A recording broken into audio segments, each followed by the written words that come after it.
శ్రీకాకుళం జిల్లా Palasa railway station పరిధిలో ఉత్తరప్రదేశ్ రాష్ట్రానికి చెందిన గంజాయి ముఠాను కాశీబుగ్గ పోలీసులు పట్టుకున్నారు.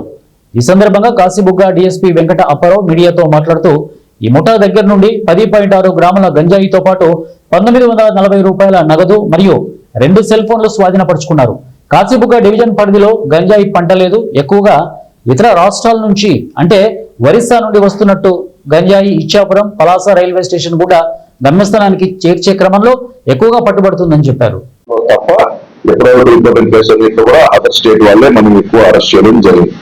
మనము కాశీబుగ్గ డివిజన్ లో Ichchapuram railway station, Kanchi railway station, Palasa railway station కి ఒరిస్సా నుంచి వచ్చి వాళ్ళు ట్రైన్ ఎక్కి వారి స్టేట్ చేయడానికి వెళ్ళే సందర్భంలోనే వాళ్ళు మార్గాలు వివిధ మార్గాలను ఎంచుకొని ఇతర రైల్వే స్టేషన్ రావడానికి ప్రయత్నం చేసిన సందర్భంలో మనం అందరినీ కూడా అరెస్ట్ చేయడం జరుగుతుంది. అంటే ఒరిస్సాలో పండించిన గంజాయిని తీసుకుని వెళ్ళే సందర్భంలో మాత్రమే మనకి ఏంటంటే వాళ్ళందరూ పెట్టుకోవడం జరుగుతుంది.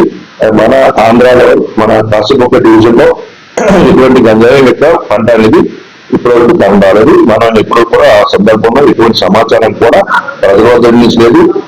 దయించి ఎవరైనా మన ప్రాంతంలో ఏదైనా గంజాయి కన్జంప్షన్ చేసినా, ఎవరైనా అమ్ముతున్నారన్నా, ఎవరైనా సప్లై చేస్తున్నారన్నా ప్రజలందరూ కూడా మాకు తెలియపరచాలని చెప్పి మేము కోరుతున్నాము.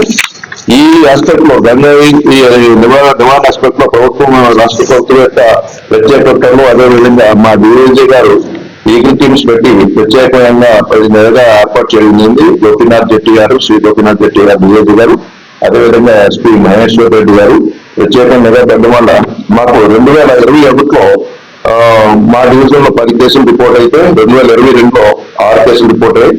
2023లో 8 కేసులు రిపోర్ట్ అయ్యాయి. మా ఎస్పీ గారు ఛార్జ్ తీసుకున్న తర్వాత 2024లో 32 కేసులు రిలీజ్ చేయడం జరిగింది 2024లో. అదే 2022లో ఇప్పటి వరకు కూడా 64 కేసులు రిలీజ్ చేయడం జరిగింది. అంటే మేము మా యొక్క పర్ఫార్మెన్స్ కేసులు పట్టుకోవడంలో కూడా అత్యంత ఎఫర్ట్ పెట్టడం జరుగుతుంది. ఇదంతా కూడా మా డిఐజీ గారు, ఎస్పీ గారు ప్రత్యేకమైన కాన్సన్ట్రేషన్ చేసి సిబ్బంది అందరినీ కూడా టాస్క్ ఫోర్స్ అయితేనేమి, లోకల్ ఫోర్స్ అయితేనేమి, యూనిట్స్ అయితేనేమి వర్కౌట్ చేయడం వల్ల మనం ప్రివెంట్ చేయగలుగుతున్నాం.